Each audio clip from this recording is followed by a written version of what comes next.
આપણી Gujarat studies YouTube ચેનલમાં ફરી એક નવા વિડીયોમાં આપનું હાર્દિક સ્વાગત કરું છું। હવે મિત્રો ઘણા બધા લોકોની કોમેન્ટ્સ આવતી હતી કે એરપોર્ટ વિભાગમાં જે ભરતી આવેલી છે 10 પાસ અને 12 પાસ ઉપર જે ગ્રાઉન્ડ સ્ટાફ ઉપર અને જે લોડરની વેકેન્સી આવેલી છે એના ઉપર એક ડિટેલમાં સેપરેટ અલગ વિડીયો બનાવો કે શું છે ફોર્મ ભરવાની પ્રોસેસ છે અને કેવી રીતે આમાં આખું સિલેક્શન પ્રક્રિયા શું રહેવાની છે, એક્ઝામ પેટર્ન શું છે, સિલેબસ શું રહેશે, કેવી રીતે આમાં સિલેક્શન મેળવી શકાય, સેલેરી વગેરે બધી જ માહિતી આપણે આ વિડીયોમાં જાણીશું। તો પ્લીઝ વિડીયોને લાસ્ટ સુધી સ્કીપ કર્યા કરજો। એન્ડ બીજું મિત્રો તમને જણાવી દો કે આપણી ચેનલ પર આવા પ્રકારના સરકારી ભરતીના અપડેટ તમને જોવા મળતા રહેશે, તો ચેનલને સબસ્ક્રાઇબ ના કરી હોય તો ચેનલને સબસ્ક્રાઇબ કરી રાખજો, જેથી કરીને આવનારી દરેક સરકારી ભરતીની અપડેટ તમને સૌથી પહેલા મળી રહે। તો વધુ ડાયસ કર્યા વિડીયોને આગળ સ્ટાર્ટ કરીએ। હવે મિત્રો આ સ્ક્રીન ઉપર તમે જોઈ શકો કે જે ભરતી આવેલી છે એનું આ ઓફિશિયલ નોટિફિકેશન છે। હવે મિત્રો આ ભરતીને કન્ડક્ટ કોણ કરે છે? તો આ ભરતી છે એ આઈજીઆઈ એવિએશન સર્વિસ દ્વારા આ ભરતીને કન્ડક્ટ કરવામાં આવે છે।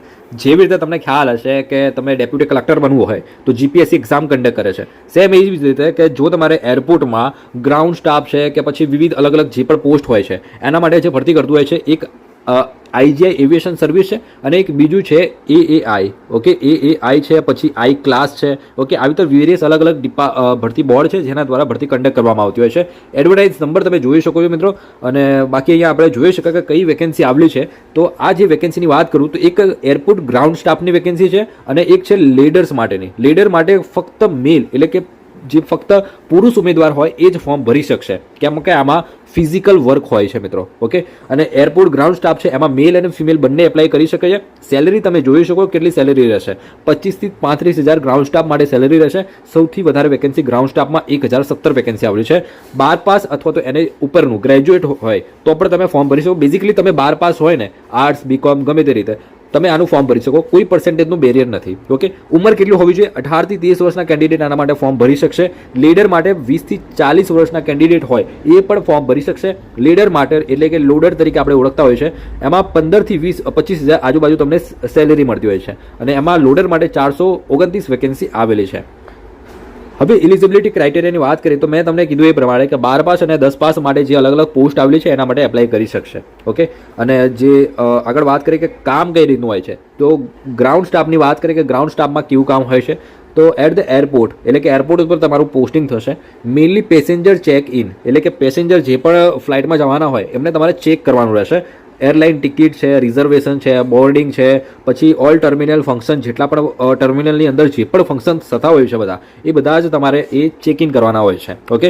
પેસેન્જર એન્ડ એરલાઇન સેટિસ્ફેક્શન આરકી, ઓકે, રિક્વાયરમેન્ટ, ઓકે। તો આ બેઝિકલી આવું કામ હોય છે તમારું, કહેવાય ને કે એટલું બધું ફિઝિકલ વર્ક નથી હોતું, ઓકે, બહુ ઇઝી કામ હોય છે આમાં।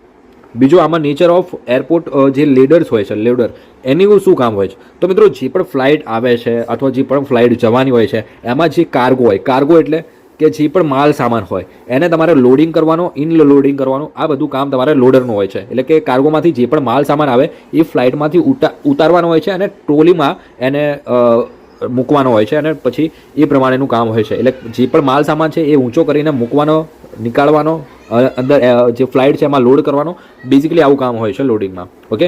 હવે આના માટે એક એક્ઝામ લેવાતી હોય છે કેમ કે ઘણા બધા લોકો કેન્ડિડેટ એપ્લાય કરશે આના માટે ઓલ ઇન્ડિયાથી, તો બધાને ડાયરેક્ટલી સિલેક્શન કે ઇન્ટરવ્યૂ તો લઈ ના શકાય। બાકી આની ઓછા કેન્ડિડેટ હોય ને તો સીધું ઇન્ટરવ્યૂના થ્રુ જ આનું સિલેક્શન થતું હોય છે, પરંતુ આમાં મેક્સિમમથી મેક્સિમમ કેન્ડિડેટ આનો લાભ લઈ શકે અને જે પણ કહેવાય ને કે સારા કેન્ડિડેટ, એજ્યુકેટેડ કેન્ડિડેટ આમાં સિલેક્શન મેળવી શકે એ માટે એક્ઝામ રાખવામાં આવેલી છે અને ઓપન ભરતી કરવામાં આવે છે, ઓકે। બાકી આની ભરતી છે ને ઇન્ટરવ્યૂના બેઝ ઉપર થઈ જતી હોય, ઓછો સ્ટાફ લેવાનો હોય ને, ઓછો સ્ટાફ એટલે કે 20 થી 25 કે 30 જણા એવા સ્ટાફ લેવાનો હોય તો સીધું ઇન્ટરવ્યૂના થ્રુ જ આમાં તમારું સિલેક્શન થતું હોય છે, પરંતુ આમાં 1000થી પણ વધારે કહેવાય કે ભરતી કરવાની છે એટલે એક્ઝામ રાખવામાં આવેલી છે કેમ કે આમાં હજારોની સંખ્યામાં કેન્ડિડેટ એપ્લાય કરશે, ઓકે। તો એના માટે એ લોકોને શોર્ટ લિસ્ટ કરવા માટે આ જસ્ટ એક એક્ઝામ રાખેલી હોય છે। આમાં એક્ઝામ પણ છે એ બેઝિક એક્ઝામ હોય છે કે એટલું બધું ડિફિકલ્ટ નથી હોતું। જનરલ અવેરનેસ પૂછાય છે, 25 ક્વેશ્ચન હોય છે। એપ્ટિટ્યુડ એન્ડ રિઝનિંગ હોય છે, 25 ક્વેશ્ચન હોય છે। ઇંગ્લિશ નોલેજ હોય છે એમાં પણ 25 ક્વેશ્ચન, અને એવિએશન નોલેજ એટલે કે જે પણ એવિએશનના સંબંધિત જે પ્રશ્નો હોય બેઝિક ક્વેશ્ચન એ 25 ક્વેશ્ચન એના પૂછાતા હોય છે। 9 મિનિટ તમને એટલે કે 1.5 કલાક જેટલો સમય મળશે। 100 માર્ક્સની એક્ઝામ રહેશે અને આમાં જે તો દરેક સેક્શનમાંથી 25 ક્વેશ્ચન પૂછાશે, એમ કરીને 100 માર્ક્સની એક્ઝામ રહેશે મિત્રો. ઓકે, એનો ડિટેલ સિલેબસ આપેલો છે કે જનરલ અવેરનેસ છે, તો જનરલ અવેરનેસમાં તમારે આર્ટ એન્ડ કલ્ચર છે, હિસ્ટ્રી, જિયોગ્રાફી, પોલિટી છે, આ બધું તમારે કવર કરવાનું રહેશે.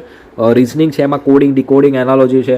જનરલ ઇંગ્લિશમાં તમને ખબર છે ગ્રામર, વોકેબ્લરી એવું બધું પૂછાશે. અને એવિએશન નોલેજમાં શું વાંચવાનું છે, તો ઇન્ડિયન એવિએશન છે, પછી એના રૂલ્સ છે, એના રેગ્યુલેશન રૂલ્સ છે, પછી એના જે પણ એક્ટ હોય. ઓકે, એરપોર્ટના નામ છે કે આ જેમ કે સરદાર વલ્લભભાઈ ઇન્ટરનેશનલ એરપોર્ટ ક્યાં આવેલું છે, કયા ડિસ્ટ્રિક્ટમાં આવેલું છે, પછી એરપોર્ટ ટર્મિનોલોજી છે. ઓકે, પછી સિવિલ એવિએશન છે, એરપોર્ટના જે પણ કોડ હોય છે. ઓકે, એ તમારે યાદ રાખવાનો હોય છે. ઇન્ટરનેશનલ એરપોર્ટ છે એની બેઝિક માહિતી પૂછતા હોય છે. ઓકે, એક્ઝામિનેશન ડિટેલ્સ અહીંયા તમે જોઈ શકો. The written exam contain 100 marks objective MCQ ટાઈપના પ્રશ્નો રહેશે. અને એક્ઝામની લેંગ્વેજની વાત કરું તો હિન્દી અને ઇંગ્લિશમાં રહેશે question paper. There will be no negative mark, એટલે કે કોઈ પણ નેગેટિવ માર્ક સિસ્ટમ પણ નથી રાખવામાં આવેલી. While willing out the online applicant from the applicant should carefully decide the okay exam centre, એટલે કે એક્ઝામ સેન્ટર એ તમારે જાતે સિલેક્ટ કરવાનું છે કે કયું એક્ઝામ સેન્ટર તમે રાખી શકો. તો એ પણ આગળ બતાવીશ તમારે કે એક્ઝામ સેન્ટર કેવી રીતે સિલેક્ટ કરવાનું હોય છે વગેરે વગેરે. તો exam centre will be once up to okay. હવે અહીંયા વાંચો ધ એક્ઝામ ફી. ઓકે, એમાં એપ્લિકેશન એક્ઝામ ફી પણ રાખવામાં આવેલી છે 350 રૂપીઝ ફોર ગ્રાઉન્ડ સ્ટાફ અને 250 રૂપીઝ ફોર લોડર, એટલે કે જે પણ ગ્રાઉન્ડ સ્ટાફ માટે એપ્લાય કરે છે એને 350 રૂપિયા એક્ઝામ ફી આપવાની રહેશે. The fee once paid shall not be refund. Okay, એટલે કે આમાં રિફંડ નહીં મળે તમે એકવાર પે કરી દીધા પછી. હવે એક્ઝામ સેન્ટરની વાત કરીએ કે એક્ઝામ સેન્ટર કયા કયા છે, તો અહીંયા સ્ટેટ વાઇઝ એક્ઝામ સેન્ટર તમને જોવા મળશે. તો આપણે ગુજરાતમાંથી એપ્લાય કરીએ છીએ અને ગુજરાતમાં એક્ઝામ આપવા માંગે છે તો અહીંયા તમને ગુજરાત જોવા મળશે. એમાં ગુજરાતમાં અમદાવાદ, સુરત, વડોદરા, રાજકોટ આ એક્ઝામ સેન્ટર તમને મળી રહેશે એક્ઝામ માટે. ઓકે, તો અને સિલેક્શન પ્રોસેસની વાત કરીએ કે સિલેક્શન પ્રક્રિયા છે કઈ રીતની રહેવા છે, તો આમાં સૌથી પહેલાં તમારું ફોર્મ ભરવાનું રહેશે. ફોર્મ ભર્યા પછી જો તમે ફોર્મમાં કોઈ મિસ્ટેક કરશો ને મિત્રો તો તમારું ફોર્મ રિજેક્ટ થશે, તમને એક્ઝામ માટે કોલ લેટર નહીં આવે. ઓકે, તો જે પણ લોકોને ફોર્મ ના ભરતા ફાવતું હોય તો નીચે એક સ્ક્રીન ઉપર તમને એક નંબર દેખાતો હશે, એ નંબર ઉપર તમારે વોટ્સઅપ મેસેજ કરવાનો છે. આપણે ઘરે બેઠા આના કોઈ પણ ભરતી હોય, ક્લર્કથી લઈને પ્યુનથી લઈને deputy collector, UPSC, IS, IPS સુધી બધા જ ફોર્મ ભરીએ છીએ સરકારી ભરતીના. ઓકે, તો તમે એ નંબર ઉપર કોન્ટેક્ટ કરી શકો છો. ઓકે, તો સૌથી પહેલાં જો તમારું ફોર્મ બરોબર હશે, સાચું જે પણ રિક્વાયરમેન્ટ છે એ પ્રમાણે હશે તો તમારું ફોર્મ શોર્ટ લિસ્ટેડ કરવામાં આવશે અને તમને એક કહેવાય ને કે એક્ઝામ માટેના એડમિટ કાર્ડ તમને ઇસ્યુ કરવામાં આવશે. અને એક્ઝામ માટેના એડમિટ કાર્ડ ઇસ્યુ કર્યા પછી તમારે એક રિટન ટેસ્ટ લેવા આવશે. અને રિટન ટેસ્ટ ક્લિયર કર્યા પછી okay the interview will be conduct in Hindi and English language only. પછી એક્ઝામ ક્લિયર કર્યા પછી તમારું ઇન્ટરવ્યૂ પણ કન્ડક્ટ કરવામાં આવશે. બેઝિકલી આનું સિલેક્શન ઇન્ટરવ્યૂના બેઝ ઉપર જ થતું હોય છે. આ જસ્ટ રિટન એક્ઝામ છે એ ખાલી શોર્ટ લિસ્ટેડ માટે છે, એટલે કે જે પણ બાકીનો કચરો છે ને, કચરો મીન્સ કે જે કહેવાય ને કે જે વગર કામના કેન્ડિડેટ છે એ લોકોને ફિલ્ટર કરવા માટે છે. ઓકે, તો એટલા માટે જ એક્ઝામ છે. There will be no interview for loaders. Loader માટે કોઈ ઇન્ટરવ્યૂ નથી, ખાલી ગ્રાઉન્ડ સ્ટાફ માટે જે લોકો લોડરમાંથી એપ્લાય કરે છે એ લોકોને ખાલી રિટન ટેસ્ટ આપવાની રહેશે. ઓકે, એમને કોઈ એમને કોઈ ઇન્ટરવ્યૂ નથી. બરોબર, ઇન્ટરવ્યૂ ફક્ત ગ્રાઉન્ડ સ્ટાફ માટે છે અને ઇંગ્લિશ અને હિન્દી બંનેમાં આપી શકશો. પછી ઇન્ટરવ્યૂ પણ તમે સક્સેસફુલી ક્લિયર કરેલો છો પછી તમારું મેડિકલ ટેસ્ટ છે, કેરેક્ટર સર્ટિફિકેટ છે વગેરે તમારું ડોક્યુમેન્ટ વેરિફિકેશન થતું હોય છે.